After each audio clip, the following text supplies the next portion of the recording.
Rick with work and service here at IMV Imaging, and I just want to talk about just general cleaning of the equipment. Here in the service department, we don't really use a whole lot, just Clorox wipes, alcohol, paper towels, and compressed air. That's really all you need. First thing is the lenses on the goggles. When you get manure, dust, or whatever on there, it's important to use something wet to clean them off with. You don't want to use a chem wipe or alcohol pad because they're too dry and they end up just grinding it in there.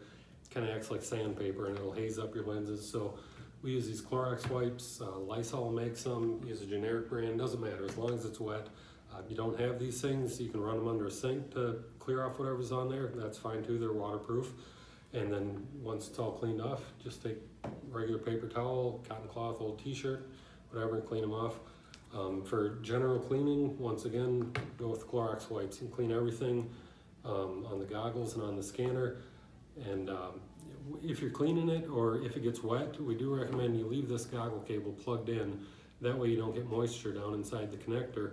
And then once it's all clean and dried off, if you unplug it and if you do somehow get moisture down inside there and need to clean it out, what we use is this 99% isopropyl alcohol. I keep a little dropper bottle full of it. Just put a few drops in there, scrub it out with a toothbrush, and then hit it with some compressed air to dry it out. Same thing on the corresponding goggle cable. Just put a few drops in there, put your toothbrush in there, give it a good scrub, and then hit it with compressed air.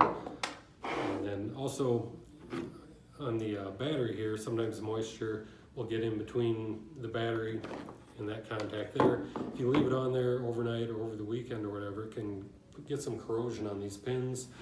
Same thing with the goggle connector, just a few drops of alcohol, nylon toothbrush. Don't want to use a metal toothbrush for this. Make sure it's a nylon. Just scrub it out, dry it off with compressed air, and it's good to go.